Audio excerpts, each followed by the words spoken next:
Assalamualaikum warahmatullahi wabarakatuh. Sebelumnya izin memperkenalkan diri, nama saya Mutia Zafira dengan NPM 246705125.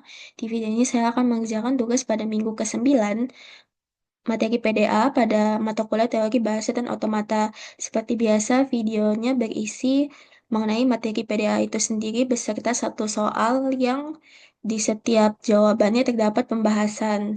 Jadi untuk materi PDA ini sendiri saya telah bertanya dengan AI.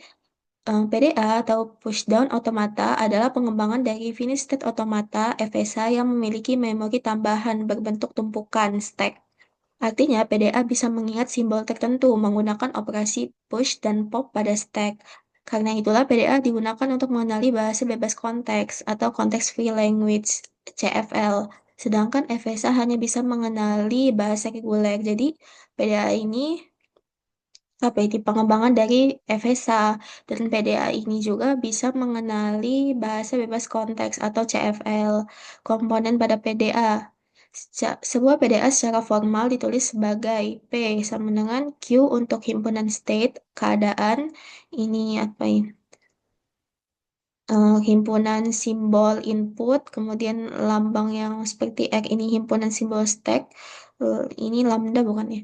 Ada, nah, artinya fungsi transisi, kemudian key 0, state awal, Z 0, simbol dasar awal stack, lalu F himpunan state akhir. Fungsi transisi, ini jika PDA dalam state key membaca input A atau ini epsilon untuk kosong dan simbol paling atas teks X, maka ia bisa berpindah ke state baru P sambil mengubah isi stack menjadi alpha. Contoh, maknanya key 0 baca A. Jika stack atasnya Z0, maka masukkan A ke stack dan tetap simpan Z0 di bawahnya. Jadi key 0 kan baca A. Jadi A ini masuk ke stack dan tetap disimpan di Z0. Lalu operasi pada stack push X menambahkan simbol ke puncak stack, lalu pop menghapus simbol dari puncak stack, lalu top membaca simbol paling atas tanpa menghapus. Push menambahkan, pop menghapus, top membaca. Jenis penerimaan PDA. PDA dikatakan menerima suatu string jika penerimaan dengan state akhir atau final state acceptance berhenti di state yang termasuk dalam F. Penerimaan dengan stack kosong, empty stack acceptance, step kosong telah membaca seluruh input. Kedua metode ini ekuivalen atau bisa disaling konversi. Lalu hubungan PDA dan CFG, setiap bahasa bisa dihasilkan oleh CFG bisa dikenali oleh PDA. Sebaliknya, jadi PDA adalah implementasi mesin dari grammar bebas konteks atau CFG. Ini contoh ilustrasi sederhana. Misalkan kita ingin PDA untuk bahasa L sama dengan A pangkat N, B pangkat N lebih dari sama dengan 0. Aturannya setiap kali membaca A, push A yang besar ke stack, setiap kali membaca B, pop A. Pop itu mengurangi ya tadi katanya, menghapus dari stack. Diterima jika stack kosong di akhir input. Saya telah mendapatkan soal. Hmm, ini soalnya diketahui PDA ini dengan aturan key ini mulainya, lalu inputnya, kemudian yang lambangnya R ini apa tadi ya? Himpunan simbol stack. Himpunan simbol stacknya Z0 sama A, lalu F untuk himpunan state akhirnya. Jadi di sini tuh kalau misalnya kita baca satu persatu ya, ini untuk opsi yang awal, mungkin ini video durasinya sedikit lebih lama ya. Key 0, mesin,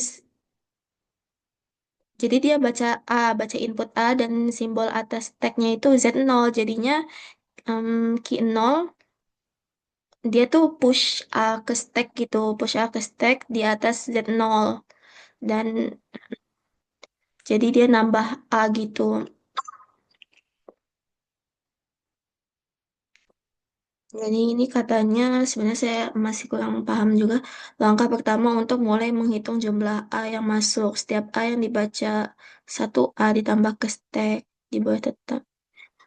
Jadi Kalau yang bawahnya Q nol ini kan baca A, input A. Nah ini Q nol jadinya AA. Jadi dia numpuk, tadi kan udah ada satu. Nah dia nambah lagi nih baca A, jadinya AA. Kemudian untuk opsi yang ketiga, ini B. Dia inputnya inputnya B, jadinya dia inputnya B,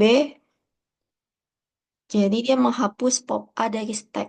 Nah, karena dia udah mulai B di bawahnya juga, inputnya B, Q1 inputnya B, dia menghapus lagi, menghapus dia pop A lagi.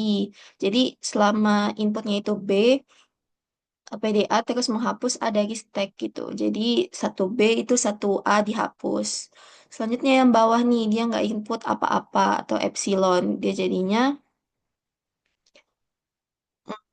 dia langsung ke state akhir atau CF sambil ini ngebiarin Z0. Sambil Z0 aja kayak gini, tapi dia langsung ke state akhir CF. CF yang ini. Hmm,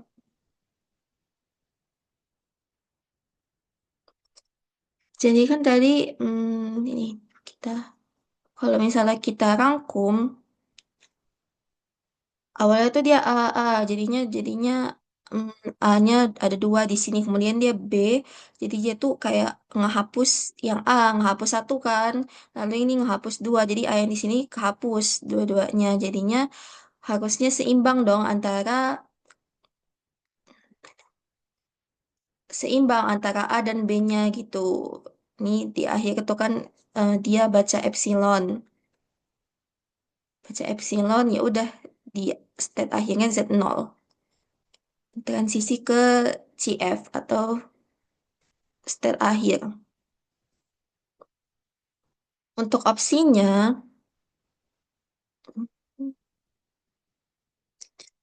kita analisis satu-satu ya. Jadi, A pangkat N, B pangkat N, itu N-nya lebih dari sama dengan M. Itu salah ya, karena kita nyarinya itu A dan B harus sama gitu. Tapi kalau ini, N-nya itu lebih dari M. Harusnya salah. Jadi, eh, kalau misalnya ada pop satu a itu ada pop satu b karena jumlahnya sama. Nah, kalau ini opsi A ini menunjukkan dia lebih banyak A-nya tuh lebih banyak daripada B. Nah, ini untuk opsi yang ini A pangkat N, B pangkat N menghasilkan N lebih dari nol. Ini setiap A push A nambahin stack terus ini B apa pop A mengurangi stack. Jadi saat stack berpindah ke Z0 dan tidak ada input, PDA berpindah ke CF. Ini benar ya harusnya. Kemudian opsi yang ini, apa ini? Ini juga pasti salah ini, karena N+1 jika jumlah B-nya itu lebih dari A, maka PDA akan mencoba pop A saat stack sudah kosong. Jadi nggak valid ya. Ini di sini. Lalu opsi yang terakhir, ini mirip sih dengan yang ini, tapi penerimaannya bukan karena stack kosong, melainkan karena berhenti di state akhir CF gitu. Jadi PDA ini menggunakan penerimaan dengan state akhir, bukan state kosong. Jadi jawaban yang benar itu B. Nah, nanti kita bakal tambahin kunci jawaban ber- ber- berbentuk video yang telah saya buat ini. Mungkin sekian video yang bisa saya sampaikan, penjelasan yang bisa saya sampaikan. Eh, kurangnya pemahaman materi dari saya minta maaf. Saya akhiri. Wassalamualaikum warahmatullahi wabarakatuh.